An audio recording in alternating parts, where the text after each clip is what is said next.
Salam, hər vaxtınız xeyir olsun. Mən MİQ və sertifikasiya üzrə Azərbaycan dili təlimçisi Qasımova Röyalə.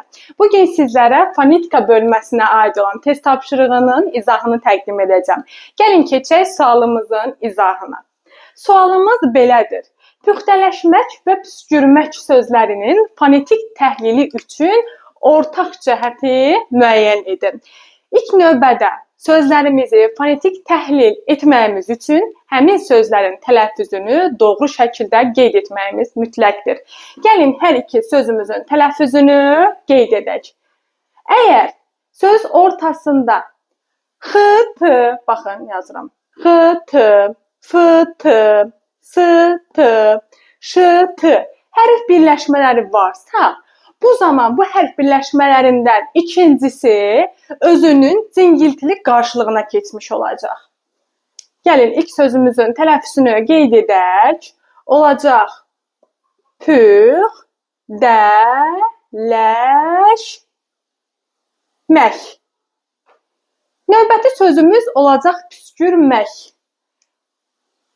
Baxın. Püs, gür, mək. Qeyd edim ki, fonetik təhlil edən zaman sait-samit hissəsində sözün tələffüzünə diqqət etmək lazımdır. Gəlin bir-bir variantlarımızı nəzərdən keçirək. A variantında deyir ki, tələffüzündə bir fərqli məqamın olması. Gəlin görək, hər iki sözümüzün tələffüzündə bir fərqli məqam mı var? Burada, baxın, gördüyümüz kimi. T, D-ya keçdi, bir fərqli məqam. Sözün sonundakı K isə İ-dən əvəz olundu. Deməli, püxtələşmək sözündə iki fərqli məqamımız oldu. Keçirik növbəti sözümüzə, püskürmək. K tələffüz zamanı Y-ya keçdi. Sözün sonundakı K isə İ-hə, yəni xüştrikə. Deməli, burada da bizim iki fərqli məqamımız var. Lakin A variantında deyir ki, tələffüzdə bir fərqli məqamın olması onlar üçün ortaq cəhətdir. Yanlışdır, çünki onların tələffüzündə bir yox, iki fərqli məqam qeyd olunmuşdur. B variantı, eyni sayda kar samitin iştirak etməsi. Gəlin, hər iki sözümüzdə kar samiti müəyyənləşdirək. Qeyd edim ki, biz bu zaman az öncə də qeyd etdiyim kimi sözlərin tələffüzündə kar samitləri müəyyənləşdirməliyik. P kar samit, X kar samit, D cingiltili, L cingiltili, Ş kar samit, M cingiltili, İ isə kar samit hesab olunacaq. Beləliklə, püxtələşmək sözündə 1, 2, 3, 4. 4 kar samit, 1, 2, 3. 3 cingiltili samitimiz mövcuddur. Keçirəm növbəti sözümüzə, püskürmək sözünə. P kar, S kar, G cingiltili, R cingiltili, M cingiltili, xıştrik, kar samit hesab olunacaq. Püskürmək sözündə isə 1, 2, 3. 3 kar samit, 1, 2, 3. 3 cingiltili samitimiz vardır. B variantında bizə deyir ki, eyni sayda kar samit iştirak edib.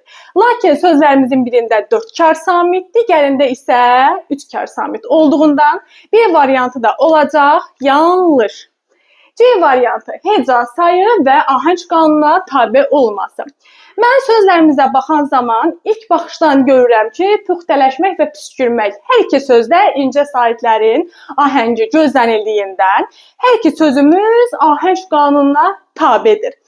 Gəlin indi heca sayına baxaq. Sözdə neçə sait varsa o qədər də heca var. 1, 2, 3, 4. 4 heca püxtələşmək sözündə 1, 2, 3. 3 heca isə püskürmək sözündə mövcuddur. Deməli, burada ahəng qanununa tabe olması onlar üçün oxşar cəhət hesab edildi. Lakin heca sayı hər iki sözümüzdə fərqli olduğundan C variantı da olacaq yanlış. Yalnız şəkilçinin fərqli tələffüz olunması. Gəlin, hər iki sözümüzü kök və şəkilciyə ayıraq. Püxtələşmək sözündə sözün kökü püxtə, Ləş leksik şəkilçi, məc qrammatik şəkilçi. Püskürmək sözündə isə püskür sözün kökü, mək isə qrammatik şəkilçidir. Bizə deyir ki, yalnız şəkilçi fərqli tələffüz olunsun.